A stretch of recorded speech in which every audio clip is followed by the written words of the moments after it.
Hi everyone, this is Monica Bedi on JEE1 channel और आज हम JEE एडवांस PYQ सीरीज के अंदर पॉलीमर्स चैप्टर का PYQ करने वाले हैं। एंड पॉलीमर्स बहुत ज़्यादा हाई वेटेज टॉपिक तो नहीं है। अगर देखा जाए तो काफ़ी कम क्वेश्चंस इस चैप्टर में से बनते हैं, बट हाँ इंटीग्रेट होकर के ऑर्गेनिक के साथ बन सकते हैं। तो मैं आपको ये तो रेकमेंड नहीं करूँगी कि यार इस चैप्टर को नज़रअंदाज करो। हर चैप्टर को एटलीस्ट एक बेसिक लेवल पे करना ही चाहिए और जो हाई वेटेज टॉपिक्स हैं या आपके जो पसंद के टॉपिक्स हैं उनको बहुत ज़्यादा अच्छे से करना चाहिए। ठीक है, तो इसी सीक्वेंस में आगे बढ़ते हुए मैं ये आपको बता दूं कि अगर आपने JEE1 एप्लीकेशन अभी तक डाउनलोड नहीं करी है तो जल्दी से डाउनलोड कर लो, क्योंकि एक JEE एस्पिरेंट के लिए बहुत सारे फ्री रिसोर्सेज भी JEE1 एप्लीकेशन पे हैं। ठीक है, अब हम आगे बढ़ते हैं। जो क्वेश्चन यहाँ पे आया है JEE एडवांस 2022 में, पहला ऐसा क्वेश्चन देखा गया पिछले 5 सालों में। एक्चुअली एक ही ऐसा क्वेश्चन देखा गया है जो प्योरली पॉलीमर्स में से है। अदरवाइज मेजर जो कवरेज होता है वो ऑर्गेनिक का होता है, जो कोर ऑर्गेनिक केमिस्ट्री है, और पॉलीमर का कवरेज बहुत कम होता है, हल्का फुल्का सा। जैसे एक बड़े मैच द कॉलम में एक छोटा सा पॉलीमर भी दे देंगे तो उसका जो हम लोग उस तरीके के जो PYQs है उन्हें उसी चैप्टर के दौरान कवर अप करेंगे जिस चैप्टर से वो पर्टिकुलर क्वेश्चन मेजरली बिलोंग करता है। अब मैं इस क्वेश्चन की तरफ ध्यान देती हूँ। Among the following the correct statement about polymers is /R। बेटा इसके अंदर देखो जरा, हमें करेक्ट स्टेटमेंट देखने हैं। तो पहला है the polymerization of chloroprene gives natural rubber. बेटा नेचुरल रबर क्लोरोप्रीन का पॉलीमर नहीं होता है, क्लोरोप्रीन का पॉलीमर होता है सिंथेटिक रबर। ठीक है, natural rubber is a polymer of isoprene. तो उस हिसाब से ये एक रॉन्ग स्टेटमेंट हुआ। Teflon is prepared from tetrafluoroethene by heating it with phosphate catalyst at high pressures। बिल्कुल बेटा, जो आपका टेफ्लॉन होता है वो टेट्राफ्लोरोइथीन का ही पॉलीमर होता है। जब हम टेट्राफ्लोरोइथीन का पॉलीमराइजेशन करवाते हैं एट हाई टेम्परेचर्स एंड पर सल्फेट कैटलिस्ट, तो हमारा जो बनता है ये बनता है F2CCF2 और ये बहुत सारे n नंबर ऑफ यूनिट्स आपस में जुड़ जाते हैं। इसी को हम क्या बोलते हैं? हम इसको बोलते हैं टेफ्लॉन। तो टेफ्लॉन क्या हुआ? Teflon is a polymer of addition polymer of tetrafluoroethylene. ठीक है, तो ये स्टेटमेंट सही हो गया। PVC थर्मोप्लास्टिक पॉलीमर्स है। बेटा ये जो थर्मोप्लास्टिक एंड थर्मोसेटिंग प्लास्टिक है, ये जो कैटेगरी है उसमें मैं आपको बता दूं, थर्मोसेटिंग जो पॉलीमर्स होते हैं उनकी खास बात होती है कि मैं उनको ऐसे याद कराती हूँ कि एक बार जो सेट हो गए वो हो गए, one set for ever.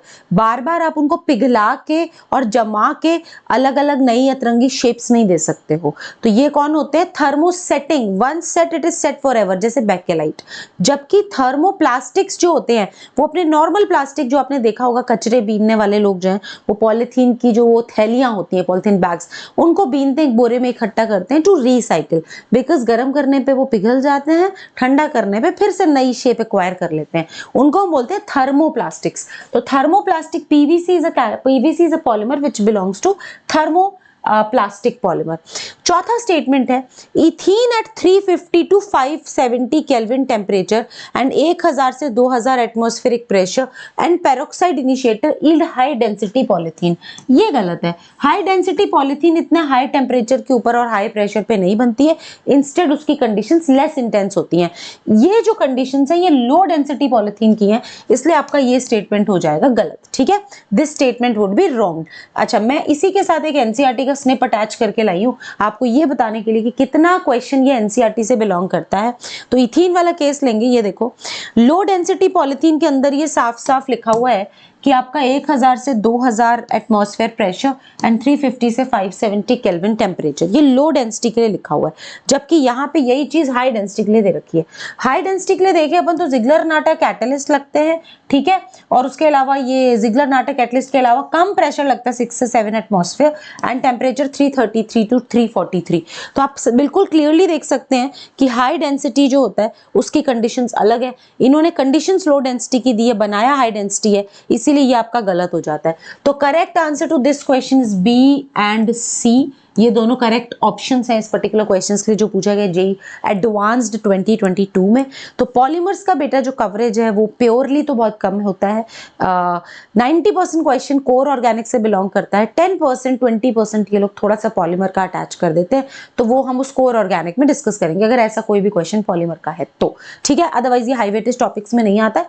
By the way आपको ये बताना मैं नहीं भूलूंगी कि बेटा अगर आप हमसे पेड बैचेस में पढ़ना चाहते हैं जो कि काफ़ी ज़्यादा कॉस्ट अफोर्डेबल, जिसको हम बोलते हैं कॉस्ट फ्रेंडली हैं, तो एक यूनिवर्सल पास करके एक चीज़ है। यूनिवर्सल पास में आप जो आपका जो भी टारगेट ईयर है, लेटस से कि आपका टारगेट ईयर 2026 है, तो आप क्या हो सकते हो, एक ड्रॉपर हो सकते हो, या फिर आप क्या हो सकते हो, 12th में अभी आए हो, वैसा भी हो सकता है।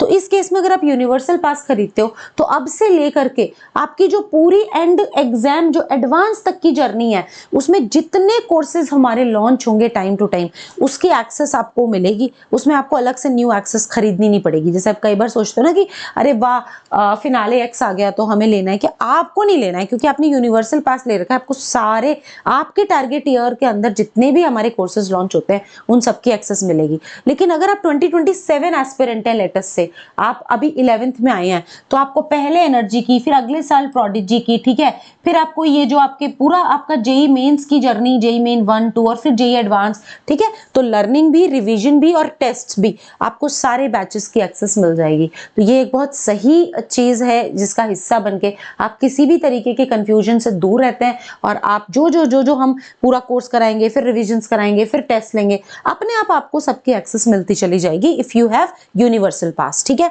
इसके अलावा अगर आप यूनिवर्सल पास ना लेके, जैसे आप ड्रॉपर हैं, आपको सिर्फ एक ड्रॉपर बैच में एनरोल करना है, तो इन्फिनिटी बैच में आप एनरोल कर सकते हैं। यहाँ पे काफी ज्यादा live classes, time to time जो टेस्ट होते हैं mains level and advance level, वो, और हर चैप्टर के साथ मल्टीपल आपकी प्रैक्टिसेस, डीपीपीस और उनके अटैच्ड वीडियो सॉल्यूशंस जो हम लोगों ने खुद रिकॉर्ड किए हैं ताकि आपको क्विक सॉल्यूशंस दे सके, वो सब इसमें आपको मिलेगा। सिमिलरली एनर्जी जो है वो 2027 एस्पिरेंट्स का, और जो कि प्रोडिजी जैसे 12th क्लास में आप अभी आए हैं तो 2026 के लिए सेम फीचर्स के साथ आपको ये वाले बैचेस भी एप्लीकेशन पे लाइव है। With that I would like to end the video. See you in the next class.